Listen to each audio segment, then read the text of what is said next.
طيبا مباركا فيه كما يحب ربنا ويرضى وأشهد أن لا إله إلا الله وحده لا شريك له وأشهد أن محمدا عبده ورسوله صلى الله عليه وعلى آله وأصحابه أجمعين أما بعد.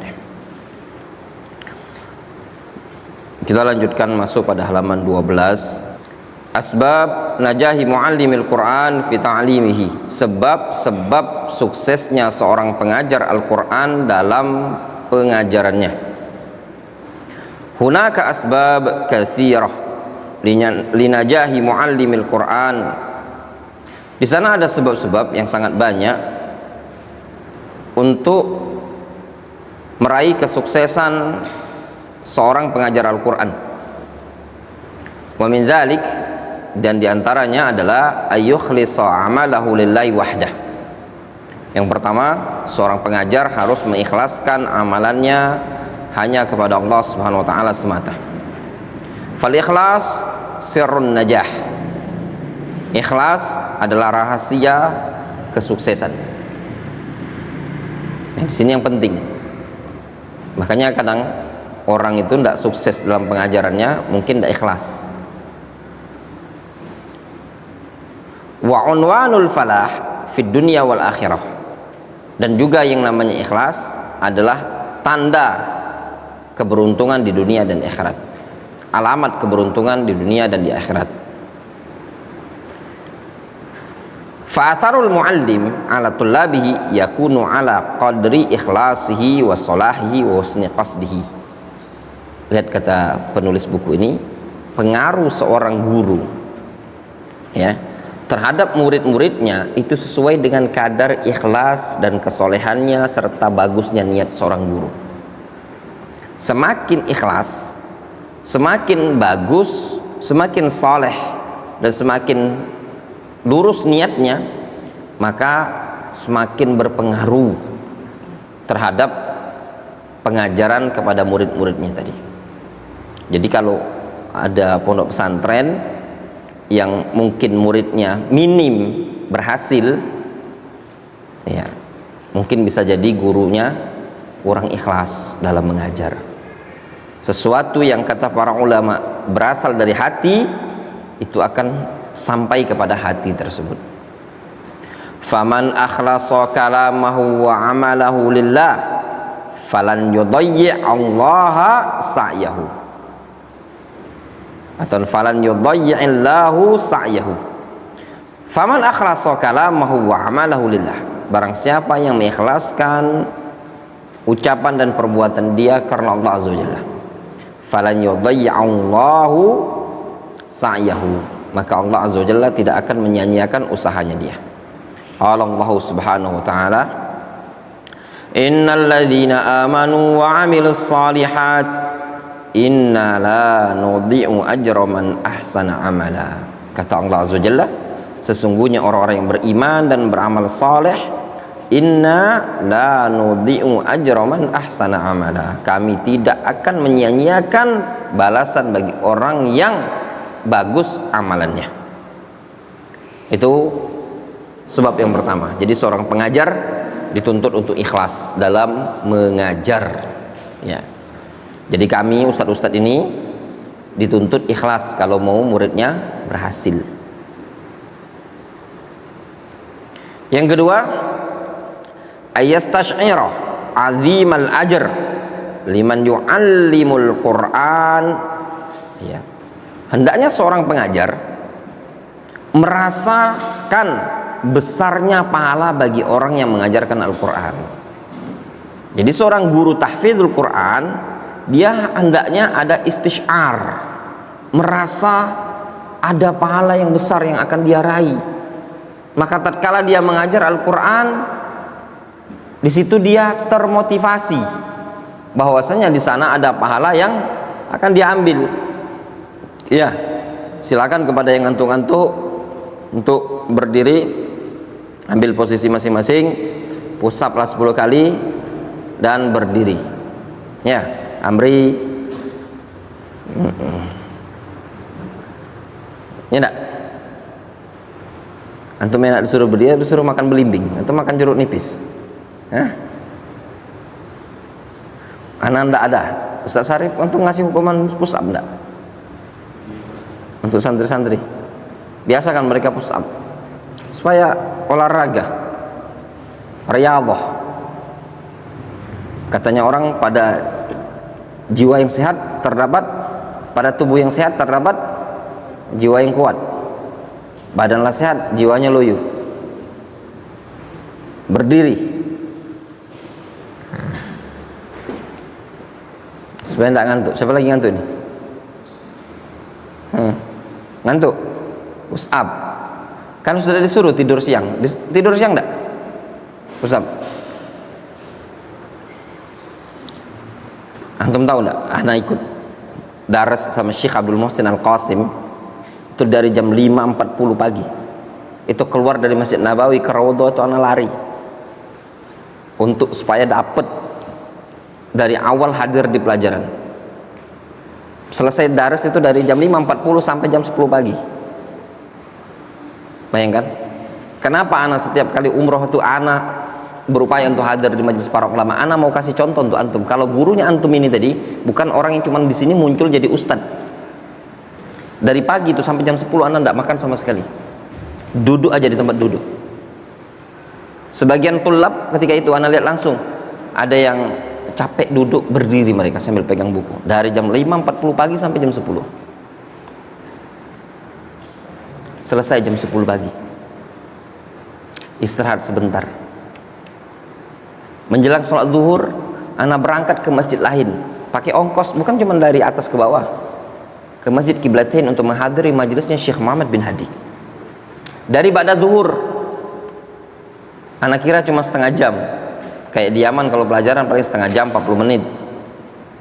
Daripada zuhurnya Saudi Arabia jam 12 siang, selesai jam setengah 1. Syekh selesai ngajar jam 1, jam 2 siang. Perut ini kalau lapar jangan ditanya. Udah dari subuh tadi nggak makan nasi. Ya enggak? Jam 12 siang. Pulang-pulang udah capek lelah. Itu anak ngerasakan kemarin. Nah, berupaya untuk hadirin majelis-majelisnya para ulama untuk memberikan contoh pada antum. Kalau gurunya antum ini juga seorang thalibul ilmi, capek ya capek, lelah dan lelah. Antum lihat, tanyakan sama orang-orang yang ada di Mekah dari kalangan thalabul ilm, dari Duarul Hadis Yaman. Setiap kali anak berangkat umroh, anak sempatkan untuk hadir di majelisnya Syekh Wasiullah Abbas, di majelisnya Syekh Muhammad Ba Musa. Bahkan umroh yang terakhir ini tadi lihat, anak kumpulkan anak-anak tulab dari Yaman untuk hadir di majelis ilmu. Antum cuma tinggal duduk, dengar, catat. Orang kadang mengeluarkan biaya loh untuk belajar. Antum tinggal enak ini, antum belajarnya enak. Serius. Gitu aja cuma ngantuk. Yang kedua, yastash'iru 'azimal ajr liman yu'allimul Qur'an, wa min dzalika qaulun Nabi sallallahu alaihi wasallam, man 'allama ayatan min kitabillah kana lahu thawabuha ma tuliyat. Yang kedua, hendaknya seorang pengajar tadi dia merasakan besarnya pahala bagi orang yang mengajarkan Al-Qur'an. Dan di antara hal tersebut adalah sabda Nabi sallallahu alaihi wasallam, man 'allama ayatan min kitabillah. Siapa yang mengajarkan satu ayat dari Al-Qur'an, kana lahu thawabuha ma tuliyat. Maka dia mendapatkan pahalanya selama ayat tersebut dibaca. Ada orang yang mengajarkan Al-Qur'an, mengajarkan satu ayat Al-Qur'an. Apa kata Nabi sallallahu alaihi wasallam? Kana lahu thawabuha ma tuliyat. Maka dia akan mendapatkan pahala bacaan Al-Quran selama ayat tersebut dibaca. Itu satu ayat. Bagaimana kalau 2 ayat yang diajarkan? Bagaimana kalau 3 ayat yang diajarkan? Bagaimana kalau 1 surat yang diajarkan? Bagaimana kalau kamil 30 juz Al-Quran dia ajarkan? Maka dia akan mendapatkan pahala selama Al-Quran tersebut dibaca. Orang ini membaca, si A, si B, si C. Kalau dia punya 10 murid, atau dia punya 20 murid, dia punya 200 murid, berapa pahala yang akan didapatkan oleh tabi'in yang mulia Abu Abdurrahman As-Sulami Abdullah bin Habib radhiyallahu anhu, yang dia mengajar selama 40 sanah, 40 tahun mengajarkan Al-Quran. Yang ketiga, di antara sebab keberhasilan seorang pengajar Al-Quran adalah ayyuhaqqiqal qudwatal hasanah. Dia mewujudkan qudwah hasanah. Jadi hendaknya dia menjadi qudwah hasanah, menjadi panutan, menjadi contoh. Wa dzalika bitahalli bil akhlaqil fadilah wa samtil hasan, yaitu dengan cara dia berhias dengan akhlak-akhlak yang mulia dan dengan perangai-perangai yang bagus. Apa tujuannya? Kayyakunul muallim qudwatan hasanatan li hadzal talib, supaya seorang muallim ini tadi menjadi qudwah, panutan terbaik bagi talib. Jadi seorang pengajar hendaklah juga menjadi seorang panutan bagi santri yang lain, mulai dari ngomong, dari adab, dari berpakaian, dari akhlak, dari ibadahnya. Qala al-Mawardi rahimahullah ta'ala, berkata al-Imam al-Mawardi, wa huwa yatahaddatsu an sifati muallimil Qur'an. Beliau al-Imam al-Mawardi menyebutkan dalam kitab Adabud Dunya wad Din, menyebutkan tentang sifat seorang pengajar Al-Quran. Apa sifatnya? Ayyakuna mimman kamulat ahliyatuhu wa tahaqqaqat syafaqatuhu wa zaharat muru'atuhu wa urifat iffatuhu wa ishtaharat siyanatuhu wa kana ahsana ta'liman wa ajwada tafhiman. Seorang pengajar Al-Quran hendaknya orang yang sempurna ahliyah. Apa maksudnya ahliyah itu? Kemampuannya. Jadi basicnya, ilmunya ada sempurna. Ini yang sering Anda sampaikan kepada para pengajar Al-Quran. Jangan antum cuma belajar satu bidang ilmu, cuma belajar tajwid, makharijul huruf. Enggak, jangan. Seorang pengajar Al-Quran juga harus belajar makharijul huruf, sifat-sifat huruf, belajar sorof, belajar nahu, belajar ulumul Quran, tentang ulumul tafsir, tentang asbabun nuzul, mufradatul kalimat, al-waqful ibtida, belajar juga akidah yang benar, belajar juga fikih, adab dan yang semisalnya. Sehingga seorang pengajar Al-Quran tersebut dia juga bukan cuma sekedar mengajarkan alif bata, bukan cuma sekedar bagaimana sifatnya hames, khorohowa dan yang semisalnya, bukan. Tapi seorang muallimul Quran bisa mengajarkan fikih. Bagaimana fikih kalau ketemu ayat sajadah, apa yang harus dilakukan? Bagaimana sikap seorang talib terhadap mushaf Al-Quran? Dia punya ilmu-ilmu yang lain. Di zaman sekarang memang benar apa yang dikatakan oleh Abu Abdurrahman Abdullah bin Mas'ud radhiyallahu anhu, yang beliau menyebutkan di masa-masa akhir zaman ini akan muncul orang-orang yang bagaimana? Idza katsura qurra'ukum wa qalla fuqaha'ukum, yaitu masa-masa yang tatkala ahli qiraah, orang yang cuma pandai qiraah saja namun sedikit orang yang faham. Ada orang yang hafizul Quran, mujaz, bersanad, ya, tapi tidak faham ahkam. Ini nakis. Itu yang pertama, ya. Jadi seorang mudarris hendaknya punya ilmu yang lain, ngerti sorof, ngerti nahu. Kemudian wa tahaqqaqat syafaqatuhu, betul-betul memiliki rasa syafaqah. Apa syafaqah? Syafaqah, kasih sayang, penyayang, ya. Apa makna syafaqah? Orang yang syafaqah terhadap murid adalah orang yang jujur. Muridnya kalau salah dikatakan salah, kalau benar dikatakan benar. Jangan kebalik, jangan kaku, murid dimarahi terus. Atau sebaliknya, sikap dia terlalu lunak terhadap murid sehingga membuat muridnya apa? Mungkin muridnya bayarannya mahal. Ini enggak, segan dia mau marahi murid. Biar enggak apa-apa, yang penting dibayar. Wa dhaharat muru'atuhu, dan muncul jelas nampak muru'ah. Apa muru'ah? Mungkin kita artikan wibawa. Seorang pengajar Al-Quran paling tidak penampilan ya yang paling zahir berwibawa. Masa pengajar Al-Quran ya enggak nonton bola, ya enggak pengajar Al-Quran nonton pasar malam, nggak layak gitu deh, ya enggak, nyampur dengan orang-orang awam dan semisalnya. Pengajar Al-Quran jogging di mana? PTC di Kambang Iwa. Wah, Ustadz Syarif jogging.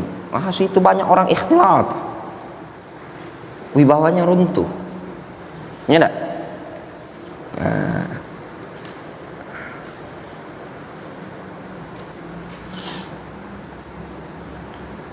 Wa urifat iffatuhu, dan dikenal iffah.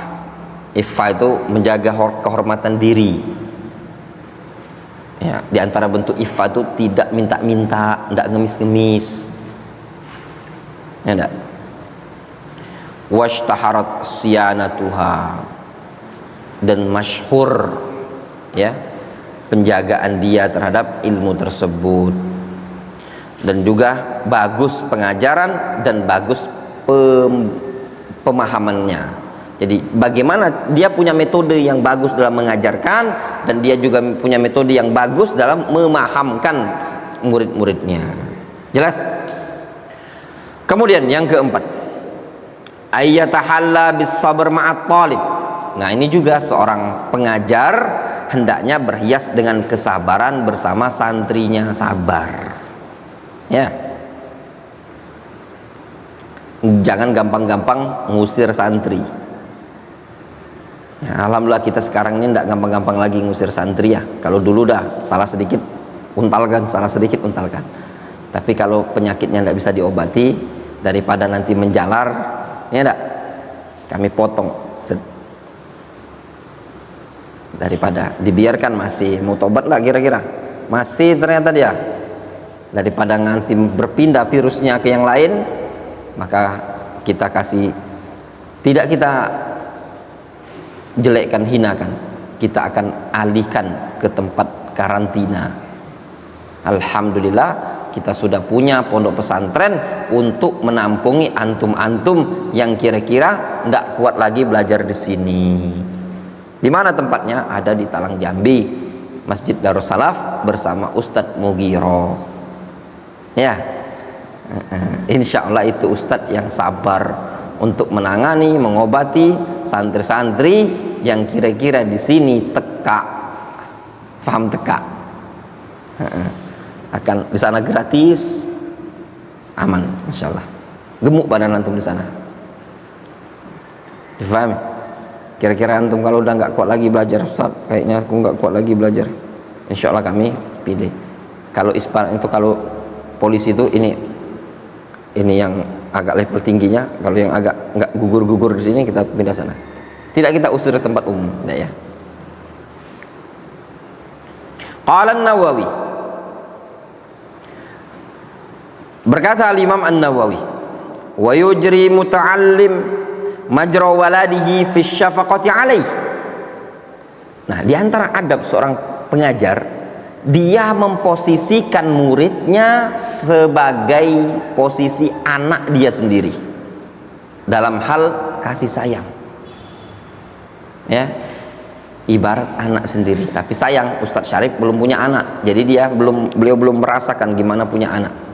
Ya, jadi seorang pengajar itu hendaknya memposisikan muridnya ibarat anak.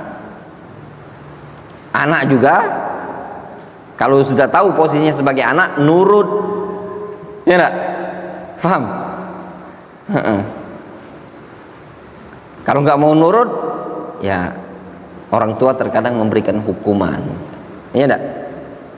Kemudian wal ihtimam bimasalihihi, juga hendaknya seorang guru tadi punya perhatian untuk maslahatnya dia.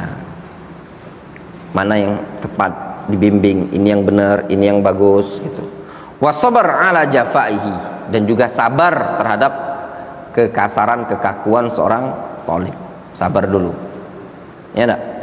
Baru masuk pondok udah mau kelahi, baru masuk pondok udah mecahkan kaca, baru masuk pondok udah ngelempar sendal orang. Sabar dulu, ya. Barulah mondok sedikit udah ngerokok, sabar dulu. Nanti kalau udah bersering-seringan, ya sabar, udah sabar, udah ada perubahan, baru kita masukkan ke rumah sakit jiwa, ya enggak? Biar nanti dia ditangani oleh dokter-dokter khusus. Berarti ada kelainan jiwa ini anak, ya enggak? Antum kalau masih diajari, masih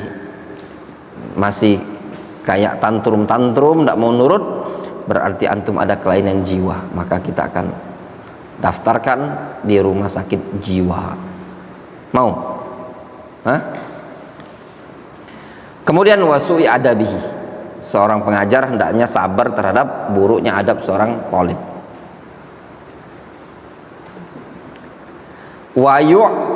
Wa ya'dzurahu fi qillati adabihi fi ba'dil ahyan, dan dikasih uzur seorang murid tadi ya pada sebagian pada tatkala kurang adab di sebagian kondisi.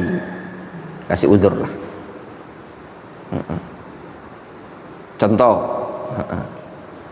yang kurang adab tadi, ustadz yang ngajar, dia hanya ngobrol, kasih uzur saja, jangan dikeluarkan, kasih push up saja, ya enggak? Adab enggak kira-kira? Karena mau tanya sama antum, adab enggak kira-kira kalau lagi pelajaran antum punya ngobrol? Hah? Enggak adab itu? Ya, nah, kayak gitu. Fa innal insan mu'arradun lin naqais la siyama idza kana saghirasin.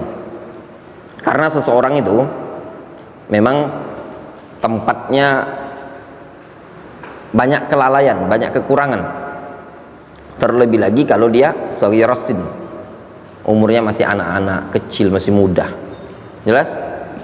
Ya, wajarlah. Yang kelima, ayyakuna mu'ahilan lima yaqumu bihi minat ta'lim. Di antara sebab kesuksesan seorang pengajar adalah mu'ahilan. Apa mu'ahil? Dia mumpuni dalam pengajarannya. Mumpuni. Ustaz Syarif insya Allah orang yang mumpuni. Kenapa anak katakan orang yang mumpuni? Beliau sudah belajar 3 tahun di Yaman. Sebelum ke Yaman sudah belajar di sini, ya. Jadi bukan orang yang muncul di internet belajar online jadi ustadz, bukan. Udah kita karantina dulu di Yaman selama 3 tahun. Jadi mumpuni beliau ngajar. Yang keenam, ayastakhdimat sana al-mu'tadil wan naqd bi rifqin duna qaswatin au istihza'in. Nah, di antara sebab kesuksesan seorang pengajar menggunakan as-sana. Apa as-sana? Pujian. Al-mu'tadil, pujian yang pertengahan. Masya Allah, barakallahu fiik, mantep nih Umam, bagus dia, pintar sekarang. Kan pujian ya. Masya Allah, Zainu rajin sekali, ini orang yang rajin. Depan teman-temannya misalkan, Masya Allah, bagus ini Abdul Hakam, hafalannya muskin. Pujian yang normal, ya, yang standar lah, jangan terlalu berlebihan. Ternyata dia ini bacanya pelantar pelintut, Masya Allah, bagus ini bacaannya. Bacaannya sudah amburadul, bilang bagus. Itu namanya hulu, ya, bohong, tidak boleh. Dan wan naqd juga mengkritik, jangan salah bilang salah. Ini enggak apa-apa, yang penting dia bayar kok. Kadang ada sebagian orang ngajar itu tidak mikirkan kesalahan muridnya, yang penting bayar SPP tiap bulan, ya. Mau cungkir balik biarlah murid, yang penting bayar lunas. Nah, itu juga tidak diperbolehkan. Kalau mau mengkritik, kritik dengan lembut, tanpa membuat kaku, ya, jangan keras, dan jangan juga ngeremehkan, ya, merendahkan dia, ngeremehkan dia, ya. Yang ketujuh, ayastakhdimas sijillat al-munazzamah allati tahtawi ala ma'lumatit talib. Nah ini tadi ya, hendaknya dia seorang guru menggunakan as-sijillat al-munazzamah.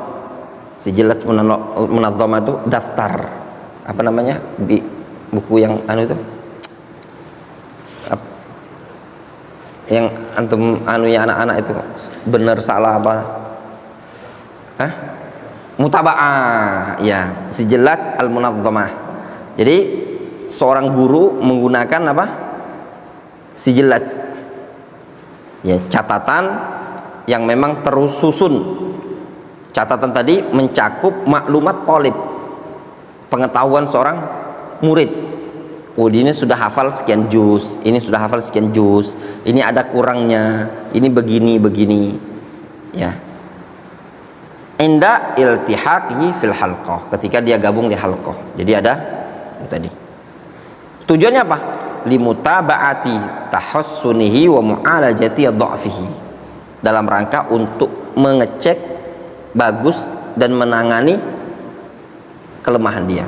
Dicek, oh ternyata selama sebulan ini umam ini ternyata makhrajnya ini yang lain bagus ini tadi. Jadi ada evaluasi. Nah ini Ustaz Syarif mungkin antum bisa buat itu tadi ya. Jadi ada apa kelemahan-kelemahan dari masing-masing thalib ini tadi, ada ya, sudah ada, alhamdulillah. Kesembilan, ayal tahik bid-daurat al-ilmiyah fi bab at-ta'lim li raf'i kifaatihi. Nah ini tadi, seorang pengajar hendaknya ikut daurah-daurah ilmiah dalam bab pengajaran untuk mengangkat, untuk meninggikan kemampuan kafaah.